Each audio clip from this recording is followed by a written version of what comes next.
नमस्कार, स्वागत आहे मंडळी आपलं लोकशाही टाइम न्यूजमध्ये. मी सय्यद इलियास. आपण बघत आहात गावाकडची बातमी. गावाकडची बातमी या प्रोग्राममध्ये आज आपण उपस्थित आहोत. विचारून घेऊया इथं. दादा, अतिवृष्टीचे जे अनुदान हेक्टरी किती मिळणार काय? एक आपलं शेतकरी जे आहे, शेतकरी आज संकटात आहे.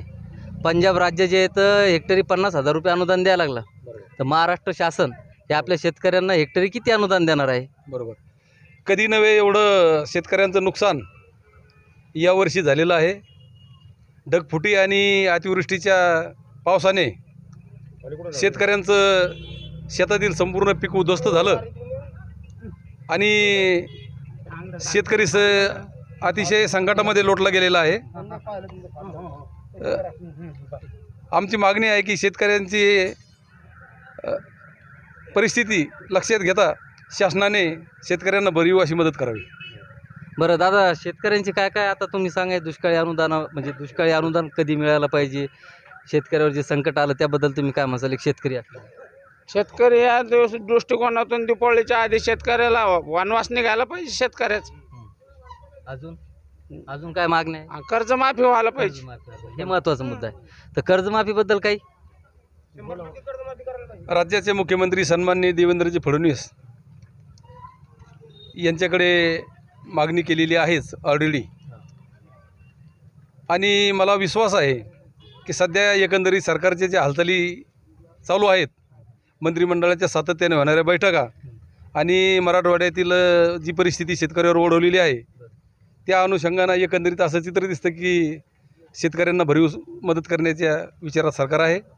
आणि शेतकऱ्यांची कर्जमाफीसुद्धा देवेंद्र फडणवीस साहेबांनी सांगितलेलं आहे की योग्य वेळी शेतकऱ्यांची कर्जमाफी करण्यात येईल.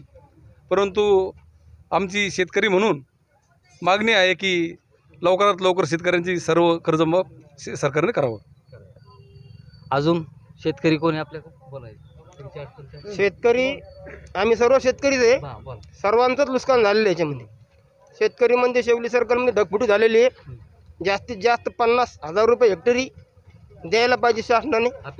अपेक्षित आहे. कर्जमाफी करायला पाहिजे. महाराष्ट्राचे मुख्यमंत्री आदरणीय देवेंद्र फडणवीस साहेब, उपमुख्यमंत्री एकनाथजी शिंदे साहेब व उपमुख्यमंत्री अजितदादा, शेतकरी हा देशाचा पोशिंदा आहे व शेतकऱ्यावर आसमानी संकट हे जे पडलेलं आहे आणि सर्व शेतकऱ्याच्या कर्जमाफी असेल, अनुदान असेल, भरीव मदत अंदाजे 50,000 हेक्टरी मदत शेतकऱ्याला द्यायला पाहिजे व कर्ज जे आहे त्याची जे तगादे ते थांबवायला पाहिजे व सरकारमधील सर्व टीमला माझी विनंती आहे की सर्वांनी शेतकऱ्याच्या बाबतीत सरळ मदत करायची आहे. धन्यवाद. दादा, आता उद्या दसरा आहे. उद्या जे आहे दसरा आहे. दसऱ्याला शेतकऱ्यांचं कसं आहे बरं? दसरा कसा राहील? संकट आहे, शेतकऱ्यावर आसमानी संकट आलेलं आहे. आणि हा उद्याचा दसरा काही शेतकरी आनंदानं साजरा करू शकत नाही, कारण त्याची परिस्थितीच नाही राहिलेली साजरा करण्याची. इतक्या बिकट परिस्थितीमध्ये पिकं वाहून गेली. पिकं वाहून गेली, सगळं पाण्यात काही राहिलं नाही. आणि कुठलाही पंचनामा करायची गरज नाही, काही शेतातच राहिलं नाही तर पंचनामा कशाचा करता?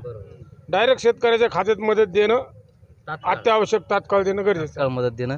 बरं, तर आता व्यवसायावर काय परिणाम होईल बरं याचा? आता जे शेतकऱ्यांचे नुकसान झालं, आपला जे बाजार भाग राहतो ते पूर्ण शेतकऱ्यांच्या याच्यावर, तर व्यवसायावर काय परिणाम होईल एक व्यावसायिक म्हणून?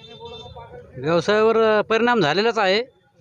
आता थोडं काहीतरी असं चालू आहे, फक्त धंदे नाही तर धंदेच नाही आहे.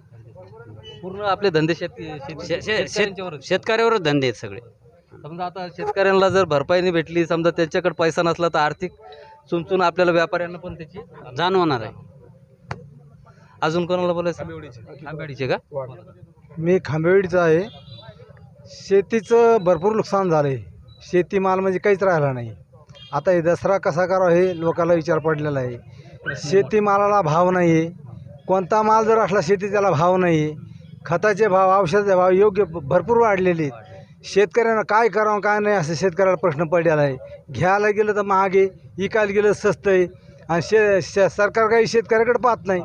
शेतकऱ्यांना आम्हाला हेक्टरी 50,000 रुपये अनुदान द्यावा आणि हे कर्ज जे शेतकऱ्यावर हे एवढं माफ करून टाकावं अशी कर्ज माफ करायला. आणि सर तुम्हाला सांगतो का आपल्या जालना जिल्ह्याचे काही काही बँका जे शेतकऱ्यांना नोटीससुद्धा देत आहे, ती पण एक शर्मेची बाब आहे बघा.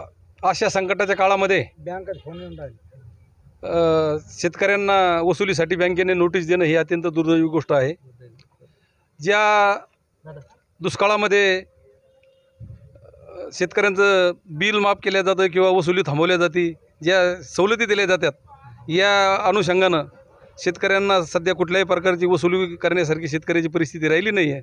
शेतकऱ्यांची वसुली करणं किंवा शेतकऱ्यांना नोटीस देणं म्हणजे हा शेतकऱ्याच्या जखमीवर मीठ चोळण्यासारखा हा प्रशासनाचा प्रकार आहे. माझी या आपल्या चॅनलच्या माध्यमातून मी आपल्याला आश्वासित करू इच्छितो की ज्या ज्या शेतकऱ्यांना नोटीस आलेलं असेल अशा नोटीसचं काही एक अर्ध दोन जर उदाहरण मला प्रत्यक्ष माहिती करून दिलं किंवा त्याचे काही पुरावा दिला तर त्या बँकेच्या विरोधात मी शासनाकडे तक्रार करणार आहे. नक्की त्या अधिकाऱ्यावर कारवाई करायला सरकार मागपुढं पाहणार नाही अशी माझी भूमिका आहे. तर बघितलं मंडळी आपण हे आज आपल्या महाराष्ट्राच्या शेतकऱ्यावर ओढवलेलं संकट